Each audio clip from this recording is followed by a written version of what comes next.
Se você perguntar a uma mãe de recém-nascido do que ela precisa, é muito provável que a resposta seja uma boa noite de sono. E olha que essa noite aí, em muitos casos, não precisa nem ser de muitas horas, não. O sono dos bebês, ou a falta dele, altera a rotina e pode causar desgastes e cansaço nos pais e nos cuidadores. Pode não ser simples, mas é preciso ajustar expectativas e criar um ambiente favorável ao bom desenvolvimento da criança. E é sobre isso que nós conversamos hoje aqui no Papo Saúde, o podcast da Unimed Ceará. E nós estamos recebendo a terapeuta do sono do bebê, a Nara Luise. Olá, bem-vinda. Oi, Maísa, obrigada pelo convite, obrigada pelo espaço para falar aqui sobre esse assunto que é pouco discutido nesse universo da maternidade, mas que muito impacta na qualidade de vida das famílias como um todo, não só do bebê, não só da mãe, mas também do marido, ou se for outra rede de apoio, né, também impacta muito fortemente. Obrigada mais uma vez. Pois é, olha, o bebê e a mãe, eles passam tanto tempo, assim, ligados, né, intimamente um ao outro, 9 meses, enfim, é natural que continuem muito juntos após o nascimento. Aí é que tá, né.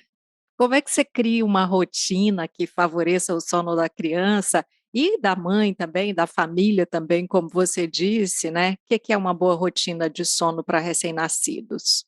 Maísa, rotina é um nome que eu pouco uso, porque as pessoas atrelam muito rotina a algo assim rígido, algo sem flexibilidade, algo que aparentemente parece não ser bom. Então eu falo mais de hábitos, dessa construção de hábitos, né? E quando a gente está lidando com, você falou aí, né, de ajuste de expectativas, nasce um bebê, né? E logo que ele nasce, ele não entende que ele nasceu. E tem aquela fase da esterogestação, que também ainda é pouco discutida, mas que é aquela fase inicial dos 3 primeiros meses, não exatos, né? Mas aproximadamente 3 primeiros meses, que o bebê está se adaptando a essa nova realidade extrauterina. Então, nesse momento, o mais importante é que a família, não só a mãe, né, porque esse peso ele não precisa ser da mãe, mas que a família observe o bebê para perceber as necessidades dele, porque ele dá sinais. E nesses primeiros 3 meses, eu falo muito da dupla, que é a alimentação e o sono. Quando esses dois pontos estão alinhados, isso tira um peso da família muito grande. Então, quando a família observa o bebê, aprende a identificar quando ele está com fome, e puxando aqui para o papo de hoje, né, quando ele está com sono, que ele dá esses sinais, e proporciona que o bebê seja colocado para dormir num ambiente adequado, então isso já facilita muito a vida. É claro que não existe facilidade. Pois é, antes de você falar, né, do que é esse ambiente favorável, eu queria lembrar uma coisa que é até meio curiosa, assim, que eu já ouvi, já faz tempo que eu tive os meus filhos, e eu lembro perfeitamente como foi desgastante, como eu ficava cansada, eu chorava, nossa, eu chorava, eu queria dormir 1 hora seguida, sabe, para mim já era, assim, algo, um paraíso, né, notadamente na minha segunda gestação, né.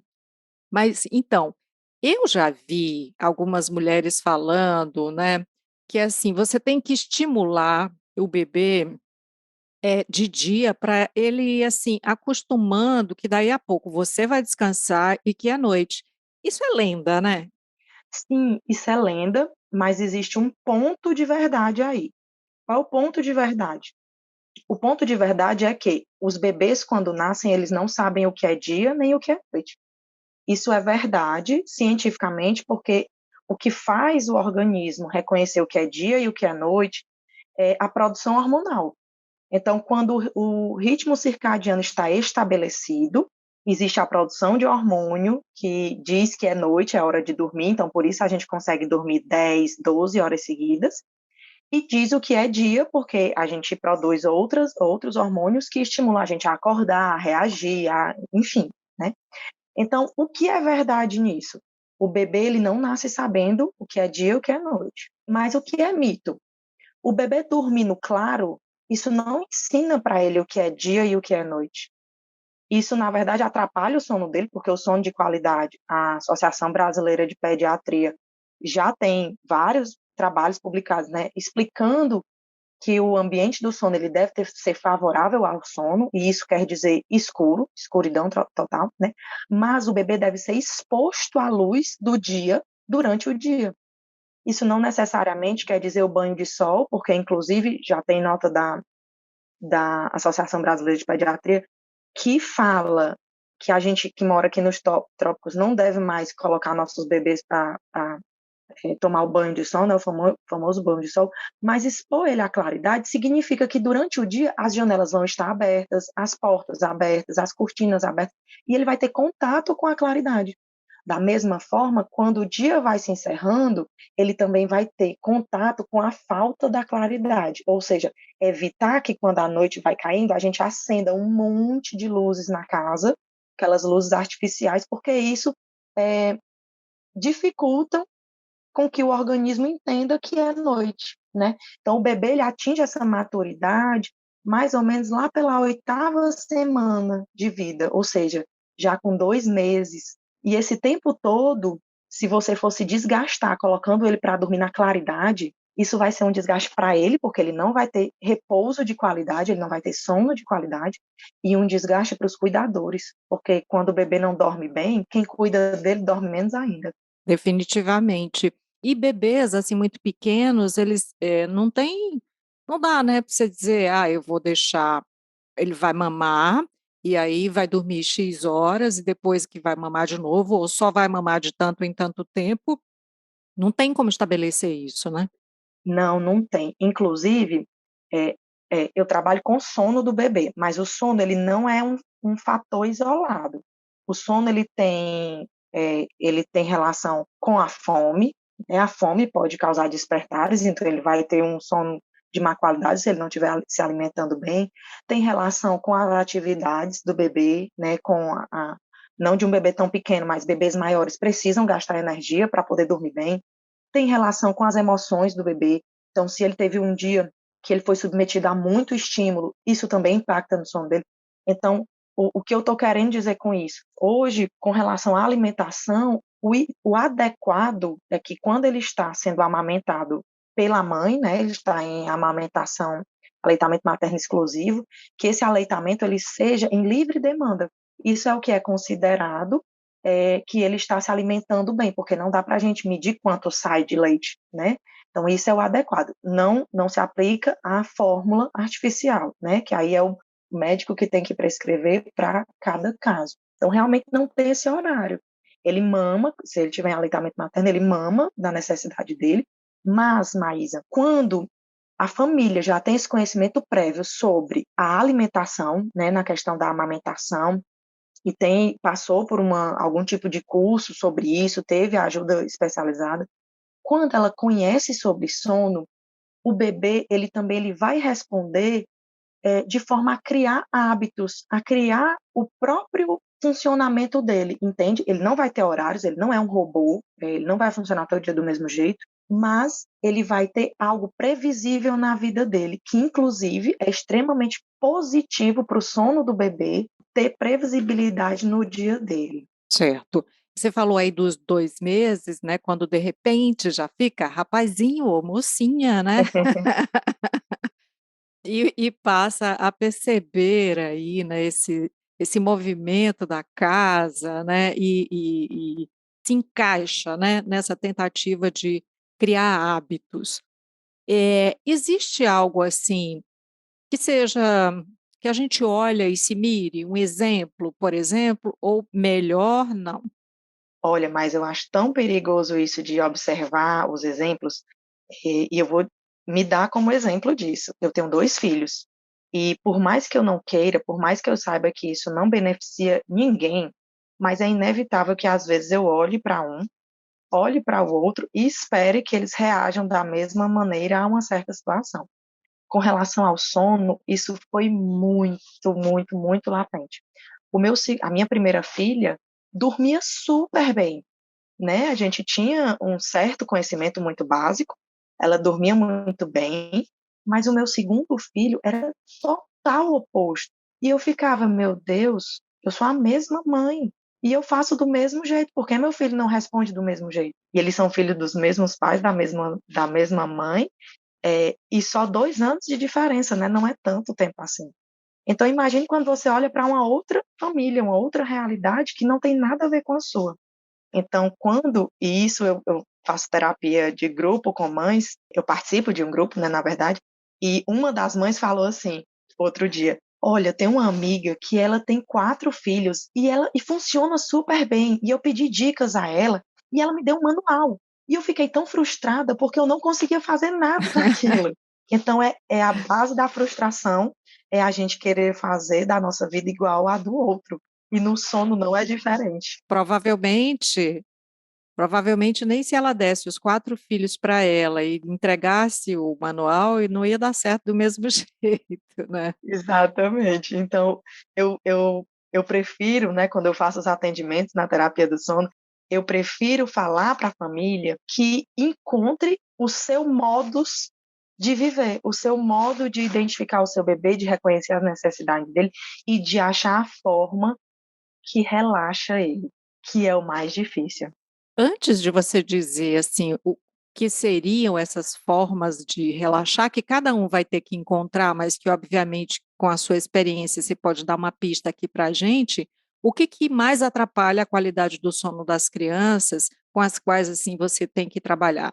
Maísa, hoje, o que eu encontro como o maior vilão para o sono dos bebês é uma crença, talvez ainda mais forte do que aquela que você falou, da claridade. É o cansaço, o excesso de cansaço.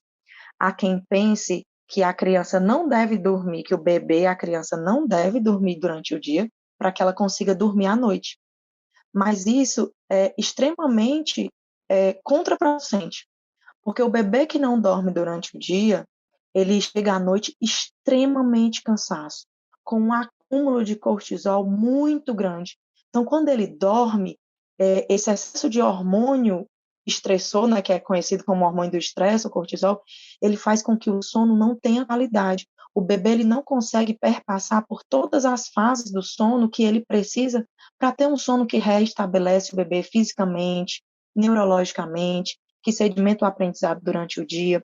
Então, o cansaço, o mito de que o bebê não deve dormir durante o dia para dormir durante a noite, é hoje o maior vilão do sono dos bebês e das crianças.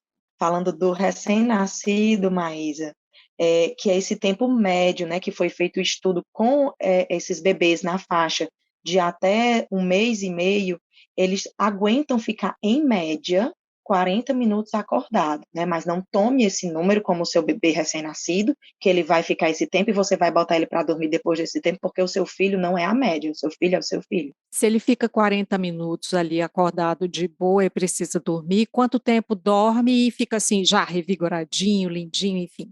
Não existe esse número mágico, porque não existe esse número mágico, diferente da média do tempo acordado que eles aguentam ficar, a média de tempo que eles ficam dormindo para se recuperar é muito individual, Uhum. mas tem como saber se foi tempo suficiente, né? Como saber? Você observa. Isso as minhas alunas da mentoria, elas acham isso muito ruim, porque não é exato, né? Elas têm que observar e para saber tem que conhecer o bebê, né? Então, o que é que isso quer dizer? Meu bebê dormiu 50 minutos. Será que foi suficiente? O que eu vou observar? O estado dele quando acordou. Então, se o meu bebê acordou irritado, choramingando, ou mesmo aquele berro, não foi suficiente. Eu preciso ajudá-lo a continuar dormindo. E o maior empecilho para que ele continue dormindo normalmente é o ambiente do sono, tá? Não sei se você vai perguntar sobre isso, mas se perguntar depois a gente fala. Claro, já estamos falando sobre o ambiente do sono.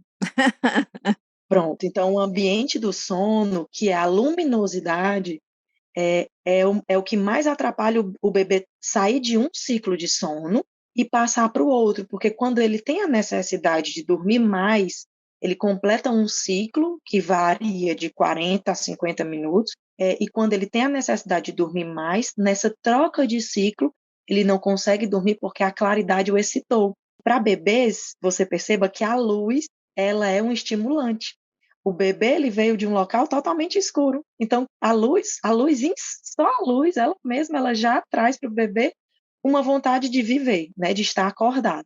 Então, isso atrapalha muito essa transição de ciclo. E aí precisa de uma intervenção para que ele volte a dormir. Quando ele acorda enjoadinho, irritado, significa que ele estava com alguma necessidade que não foi atendida. Às vezes fome, às vezes esse ambiente desajustado, às vezes dor, bebezinho recém-nascido, né, que sofre aí com cólicas. Então, precisa ajustar isso. E quando eu sei que ele dormiu o suficiente, porque ele vai acordar e a gente nem percebe que ele acordou. Quando a gente percebe que ele acordou, ele está ali se mexendo, ele está grunhindo, ele está emitindo algum sonzinho que a gente, vale, ele já acordou. Pronto, é isso. Ou aquele sono à noite, na cama, porque está mamando, ou alguma coisa assim. Eu já ouvi, assim, notícias muito tristes, né, inclusive, eh, sei lá, de sufocamento. É terrível a gente falar sobre isso, mas é uma coisa possível de acontecer, né. Sim, mas isso é bem, bem delicado de falar, mas é necessário que as famílias saibam do risco que existe em dois momentos. O primeiro momento é no berço do bebê, quando o berço tem outros componentes que não somente o colchão, que deve ser firme, e o pano elástico, né, o lençol elástico que fica ali, mas também tem aqueles, porque a gente tem hoje uma cultura de muito frufru ali ao redor do berço, né, muitos travesseiros. Muitos travesseirinhos, bichinhos, né. Isso. Então, o bebê só deve dormir com travesseiro após 1 ano de idade, né? Até lá é só o colchão e o bebê. A única coisa fofa dentro do berço é o bebê, né? Então, isso é a segurança no berço. Mas existem famílias que fazem cama compartilhada. Ah, mas cama compartilhada é ruim para o bebê? É ruim para a família? Olha, é aquela coisa. Cada família tem o seu arranjo. Se é bom para a família, tá ótimo, né? Mas qual é a segurança que precisa ser garantida na cama compartilhada? Na cama compartilhada, não deve haver travesseiros na cama, nem para os adultos, inclusive, tá? Não deve haver colchas, né, mantas, lençóis, nem para os adultos, inclusive, né? Nós estamos falando da cama inteira, não é só do pedaço do bebê. O bebê não deve ficar entre os pais ou os cuidadores, o bebê deve ficar entre a parede, por exemplo, ou uma grade de proteção, né, que não tenha espaço suficiente para que ele role para esse local e fique preso, né? Então ele fica entre uma parede e um cuidador. E esse cuidador, ele não pode ser alguém que fume, não pode ser alguém que faz uso de remédio para dormir, ou de bebida alcoólica, que são coisas que tiram aquela percepção mais aguçada do cuidador, né, que o bebê precisa de uma ajuda mais imediata. Entendi. É bem sério isso, né, importante de se alertar.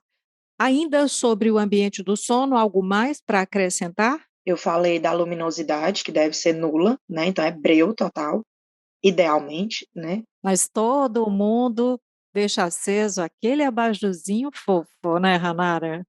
Então, pois é, deixa, mas as respostas que eu escuto é: "Mas quando ele acordar, eu preciso de uma luz, porque senão eu vou bater, vou cair, etcétera". É verdade, né, quando ele acordar. Então, enquanto está dormindo, apaga e deixa ele pertinho de você, né, ou pertinho, se for já no quarto à parte, pertinho da porta onde você vai entrar e já vai poder ligar, porque aí você liga aquela luzinha, e essa luz de quando você vai atender o bebê é a mais fraca possível, né, a luz vermelha é a que menos incomoda nesse momento da noite, né, mas aqui na minha casa eu vou dar o exemplo, aqui na minha casa existe um abajur de lâmpada com luz vermelha, e eu ainda coloco sobre ele um papel especial que é para abafar ainda mais. Então fica um nada de luz. Eu consigo enxergar o meu bebê, obviamente, né, porque senão não serve de nada, mas é uma luzinha muito, muito, muito, muito fraca. Então só é suficiente para você realmente atender o bebê, tá bom? Então iluminação, né, enquanto está dormindo, nula, temperatura agradável, então ninguém gosta de dormir nem no frio e nem no calor, Então, se usa ar-condicionado, põe um pijama adequado. Se usa ventilador, não direciona o fluxo de ar para o bebê, porque isso incomoda, né? Principalmente quanto menor o bebê, mais incômodo ele sente. E se usa ventilação natural, precisa ter cuidado com a iluminação, né? Porque quando o sol raiar às 5 horas, vai incomodar ele. E fora isso, o ruído.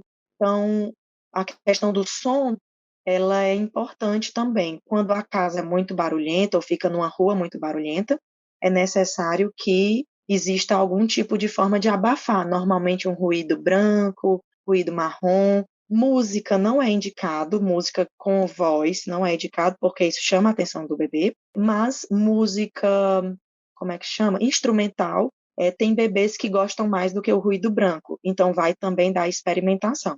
Entendi. E em que idade mais ou menos é que já não precisa mais fazer essa, né, todo esse preparativo? Porque também às vezes a família não tem sequer tempo, né, para continuar mantendo essas medidas aí, enfim. Maísa, a minha resposta é: enquanto você puder. E eu digo isso, inclusive, até adulto, porque perceba que a Associação Brasileira do Sono, ela diz que os adultos devem dormir dessa forma, sem luz, numa temperatura agradável, que você deve observar as atividades prévias ao sono, né, para não ficar no celular, assistindo televisão, nem etc, né? Então, essa qualidade do sono, ela não é só para o bebê ou para a criança, isso é para sempre. E eu digo assim, a gente faz o que pode, enquanto pode. Os meus, né, a mais velha tem 3 anos e 9 meses, o mais novo tem 1 ano e 9 meses. Os dois dormem num quarto, que é um breu, né? A mais nova, a mais velha, desculpa, ela ainda entra uma frestinha de luz pela porta do banheiro e que para ela não incomoda, e eu não vou me dar o trabalho de vedar porque eu já identifiquei que não incomoda ela. Mas o mais novo se incomodava com toda fresta de luz. Então, eu não vou me dar o trabalho de mudar porque ainda dá certo.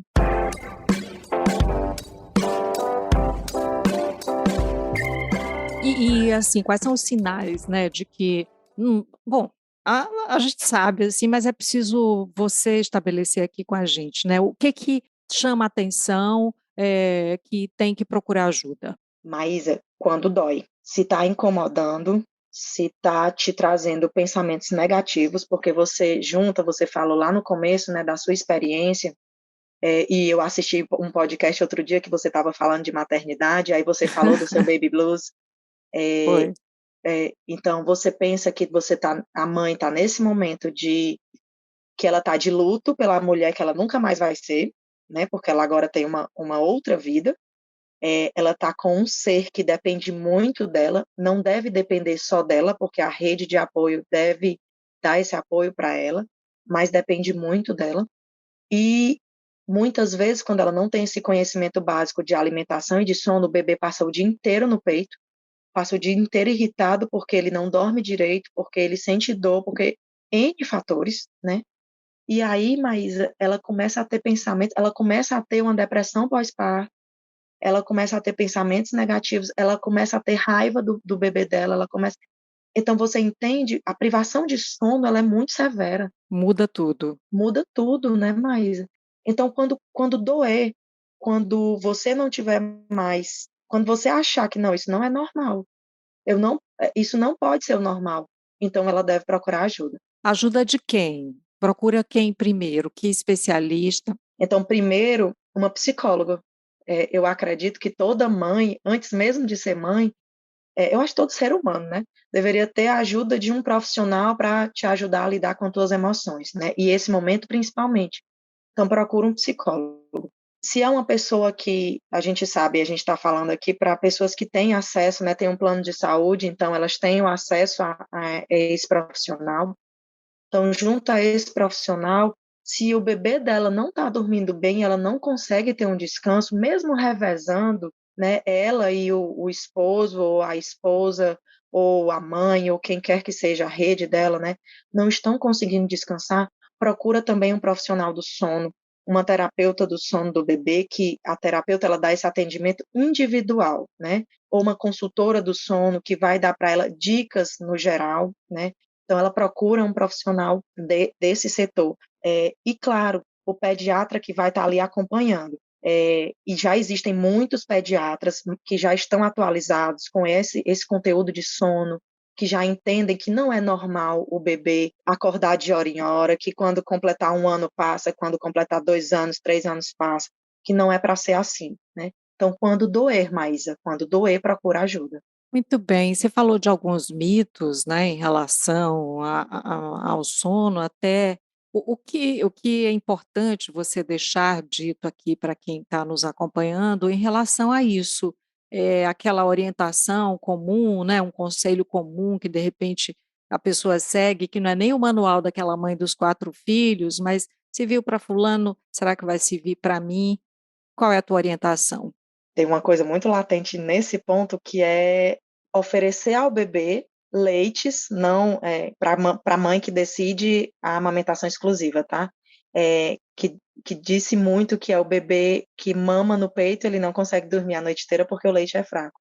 Então, existe muito esse ponto que é, olha, dá leite artificial que ele vai dormir a noite toda. E aí você entra, e isso não estou falando nem só de fórmula adequada para a idade do bebê.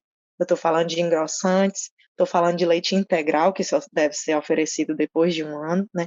Então, isso é um risco que se dá ao bebê. Além disso, chás, né? Também, isso antes de 6 meses, o bebê só deve consumir leite artificial ou leite materno, né? Então, esse é uma coisa que não se deve seguir para conseguir que o bebê durma bem. O que se deve seguir para que ele durma bem? Observá-lo e fornecer o descanso adequado durante o dia, sempre que ele precisar, né? Alimentá-lo adequadamente para que ele não acorde com fome, além do que o estômago dele aguenta, claro, né? Porque um bebezinho pequeno tem um estômago muito pequeno, então vai precisar se acordar para comer, né? E para bebês maiores, entra o gasto de energia. Bebês acima de 6 meses, entra o gasto de energia. O bebê precisa se exercitar, não só fisicamente, mas também mentalmente, para que ele canse e tenha necessidade de dormir. Além disso, eu sugiro fortemente que você crie hábitos para o sono, que você indique para o seu filho que existe ali um ritual a ser seguido que indica a ele quais são os momentos, não só o ritual do sono, mas o ritual da leitura, o ritual da alimentação, o ritual do contato, o ritual do passeio. Isso estabelece para o bebê o ciclo do dia. Então, ele vai marcar o dia através daqueles ciclos e essa previsibilidade dá a ele tranquilidade suficiente para ele encarar o sono como algo bom e não como um momento que ele não vai estar mais se divertindo com a mãe dele, etc. Ah, já fiquei com vontade foi de cantar uma musiquinha, imaginando que depois disso o bebê vai dormir tranquilamente. E você também, mãe que está ouvindo a gente. Posso rir, né? Lá, lá, lá. Posso rir porque falando é muito fácil, mas Aham. fazer não é. E eu tenho 2 filhos, meus filhos não são robôs, eles se acordam, então eu estou com os dois aqui, e se eles se acordarem, eu vou atendê-los, né? Vou pedir licença e vou atendê-los, obviamente, mas hábitos são construídos a longo prazo, né? Não dá para a gente esperar que um bebê que acabou de chegar, que ele responda aos nossos estímulos de imediato. Ele ainda está aprendendo tudo, tudo, tudo mesmo. Ele ainda está aprendendo o som das coisas, a cor das coisas, o movimento das coisas, tudo. Então ele tem o tempo dele. E é isso que eu também ensino para as alunas da mentoria, que é, olha, você vai fazer, você vai proporcionar para ele as melhores condições, mas você vai também esperar o tempo dele de responder. Vou dar o exemplo do meu. O meu filho, ele demorou quase 2 meses para responder. Eu me acordava a cada 40 minutos, quando muito 1 hora e meia, Maísa. E ele demorou quase 2 meses para ir respondendo às mudanças que eu fui implementando. Então, o bebê tem o tempo dele e a gente não consegue apressar isso, né? É isso. Então, beijos para a Ive, para o Gael.